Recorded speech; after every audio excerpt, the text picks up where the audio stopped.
Ladies and gentlemen, it is my honor, it is my privilege, and it is my duty, because I'm the only one here, to welcome you to the Goober Garage. My name's Nick. You can call me Goober. Let's go. Guys, this is the part where I'm going to put the intro, but it's the first episode, so I don't have one yet. So use your imagination. Alright guys, so today what we're going to do is hit you with an overview of what projects we've got going on, where they're headed, and where they've been. So to start with, we've got this one. This is Not Your Grandpa's Golf Cart. It is a 2011 Polaris Ranger 800 XP. As you can see, it's not exactly factory. It's in the process of getting a big suspension lift and going on some slightly more aggressive tires. So, let's start with the tires because those are awesome and everybody loves them. These are the factory tires. These are Carlisle's. Those are crap. Get them out here. These are the new Terminator 30-inch mud tires. Now, while it won't be great for putzing around the property, what it will be pretty great for is ripping through mud bogs, tearing up trails, and doing heathen stuff. Now, the rear suspension on this has already been installed, but I actually have to take it back out to do some adjustments on the length and overall alignment, because as you can see, she's not exactly sitting straight, so that's all going to come back out. While we're in here, we're taking the clutch off, we're upgrading clutch fingers, putting bigger springs in. But here is the old versus new comparison. So this is all the factory stuff that we took out. This is all the new stuff that's going in. Now, these are Bronco adjustable shocks, and these are Rhino 2.0 axles. I don't know if this is going to come across on camera to really show how beefy these things are, but here's a side-by-side comparison of old versus new. One of these things is not like the other, and I'm pretty sure it's the old chintzy axle, so let's get those out of here. While we're in here, we're also upgrading all the bushings, putting all new energy suspension bushings in, and we're replacing all of the sleeves and hardware. This thing is 11 years old. It spent its entire life in Wisconsin, and it had rust like you would not believe. I went through, 8 or 10 cans of these, just getting this thing apart, along with a slide hammer and a welder, and it was a whole thing. So these, obviously, are slightly better than these. This is the Super ATV 6-inch high clearance suspension lift. Going on here, this thing is going to be a blast when we are done. Don't worry, there will be video of that to come. So over here we have the rest of the parts. This thing's obviously a build in progress, so we got a lot of the old bushings out, the old rusty sleeves, all the old hardware, upgrading and replacing brake pads, belts, the whole nine. This thing's getting the full treatment. I figured if I'm doing it, I'm going to do it right. Stainless braided brake lines, new winch. This thing is going to be set up. So when she's done, let's just say she'll turn heads. And again, living up to her name of Not Your Grandpa's Golf Cart. The next project we have is my 2003 Honda CBR 954. And as you can see by the pile of parts on the floor, this thing is going through a couple of different versions. So as it sits right now, it has a 2.5-inch stainless exhaust that was custom fabricated by yours truly that comes up to a pair of dual mufflers. Now, there's still obviously some work to be done. The hose clamp exhaust brackets are not permanent. But the cool part about this is it is on a 2007 Honda VFR 800 single-sided swing arm, upgraded from the factory standard swing arm, which has an arm that comes down both sides and a wheel that rides in the middle. Now, not only was this upgraded to a single side, but you'll notice it's slightly larger than this original tire that came with the VFR 800. Just a little bit wider. So this is a 240 millimeter tire, and this is a 180 millimeter tire. What that means in Freedom Eagles is that tire is 9.5 inches wide, and because Honda, in their infinite wisdom, allows communication between the different branches of their company, a lot of these parts are common. That wheel is actually for a Honda Accord, but it shares the same bolt pattern as the VFR. So that is a car wheel with a bigger motorcycle tire on a different swing arm on this bike. It has a dirt bar conversion because clip-ons are awful, and unless you're doing 180 in a straight line, they suck. Now, where that gets fun is after I threw it off a mountain. Yeah, you heard that right. I threw this poor bike off a mountain. Let's throw a couple clips in here, a couple pictures for you.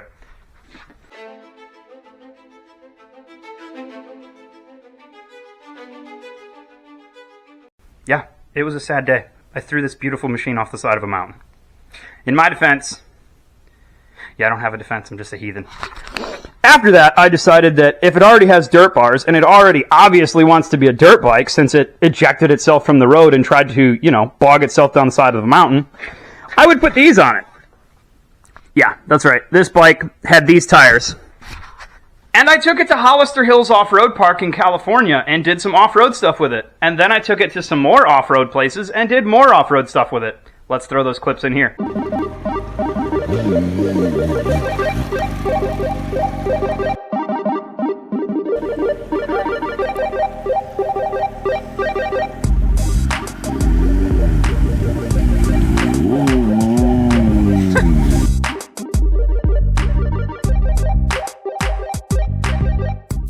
Are you starting to get the vibe of what's going on here? It's heathenry whenever possible.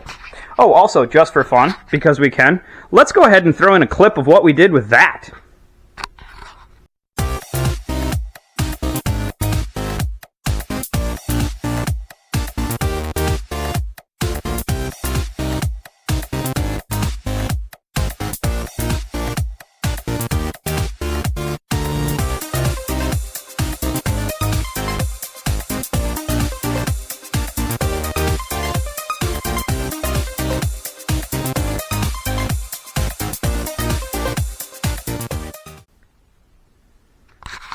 Yeah, that was when it was completely factory, so I'm really excited to see what it'll do with, 6-inch lift, 30-inch terminators, upgraded clutches, upgraded belt. It should be a recipe for success. I very much enjoy encouraging the just absolutely reckless and fun ideas that my inner 8-year-old throws into my brain on a constant basis. So, because I am incapable of leaving any of my projects alone, even after they're finished, this thing's coming apart again. And it's coming apart because I got an entire green coolant hose kit for it, which, obviously, it's a green bike with green accessories. We need a green. We need more green. Guys, I'm not sure if you see, I like green.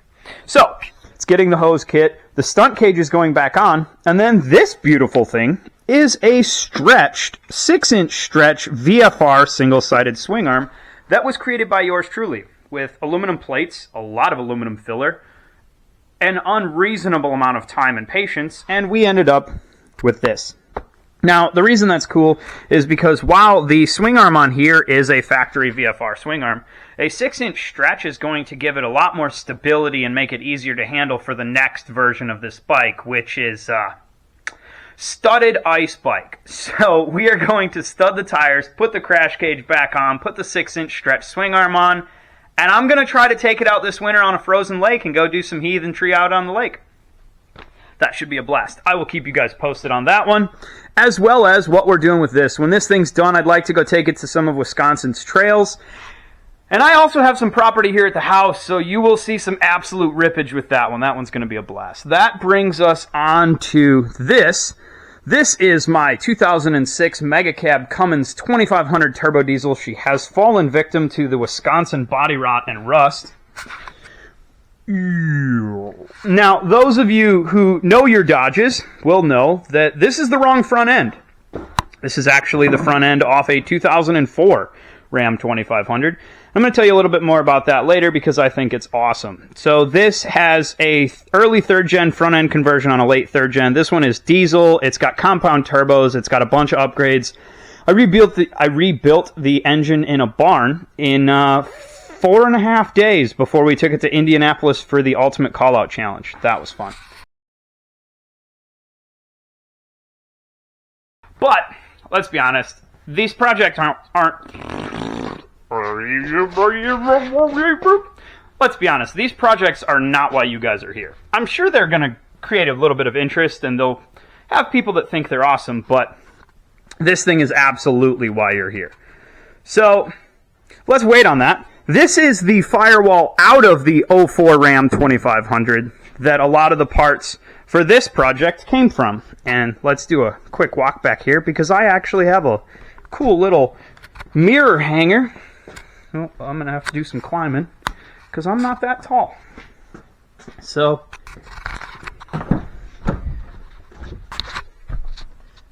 that is the truck that all of these parts came from. Now, that truck was the truck that I refer to as Mary Jo. She was a 2004 Ram 2500 turbo diesel that I bought as a gift for myself after I got back from my deployment to Iraq. And then I cut it apart because, again, I'm a child. So that is going into this. She donated her heart and soul along with her frame and driveline for this absolutely awesome project. So let's get into the overview of what we're doing with this project. So this is the sheet metal that I'm about to refer to, and obviously this firewall is going to end up in here. This is a 1959 Dodge Coronet 4-door. This is a Cummins turbo diesel inline 6-cylinder, bored 40 over. It's got a 188 220 cam. It's got shot peened and magnafluxed rods. It's spicy. She's not exactly stock, or as my buddies would like to say, she's stock AF, which obviously sarcasm. 48RE automatic transmission. I'd love to upgrade to an NV 5600 6-speed, but not right now. I'm going to make it run first. So it is a 4x4.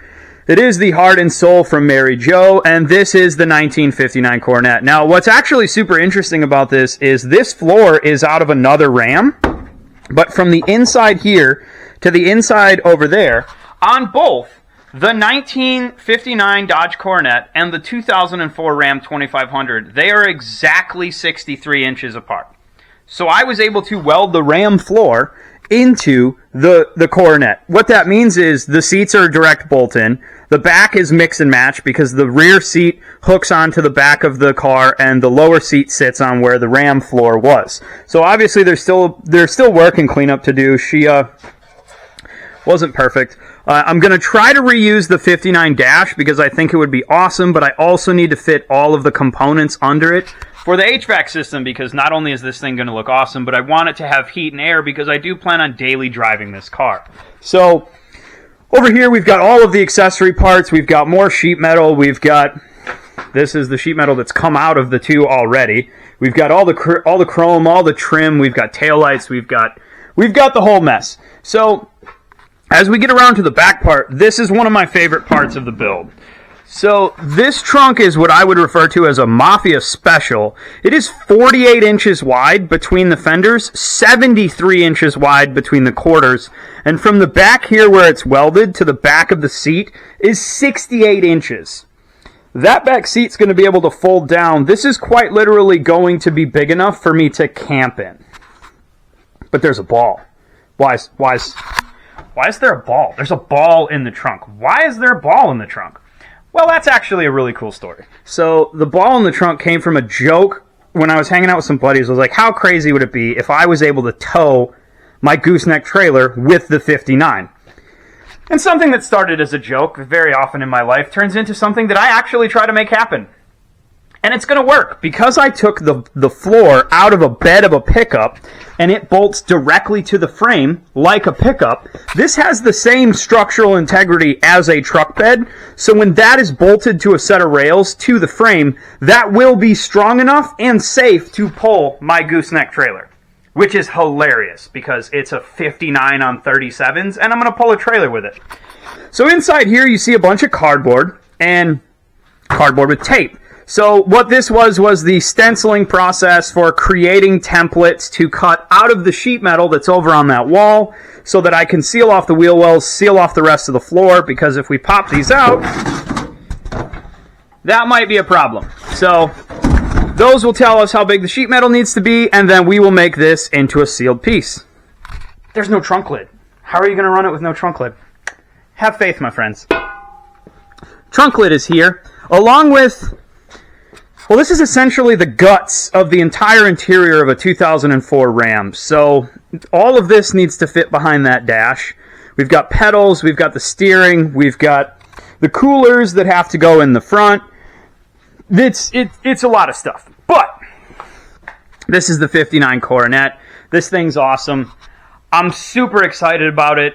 And I've got an idea. I've always wanted to try this. I don't know if it's going to work, but here we go.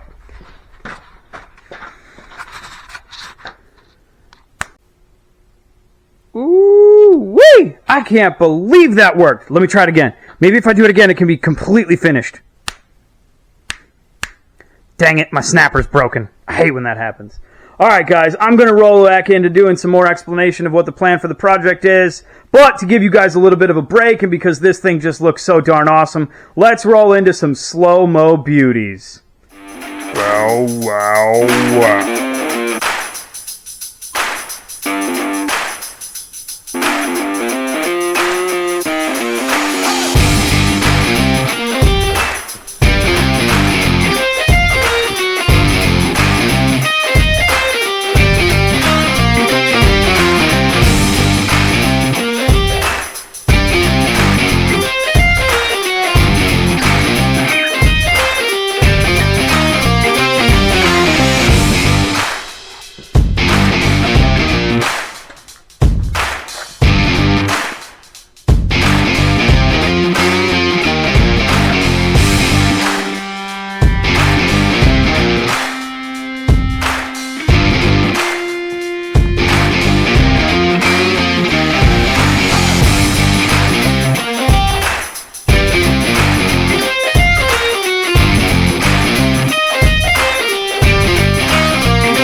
Alright guys, as you can see, we've got a slight issue in the fact that the 1959 Coronet and the 2004 Ram 2500 do not have the same drive line wheelbase dimensions. They're off by about 18 inches. Why does this matter? Well, if the suspension moves at all, that wheel is eating that quarter panel, that wheel is going to eat that bumper and fender once it's on.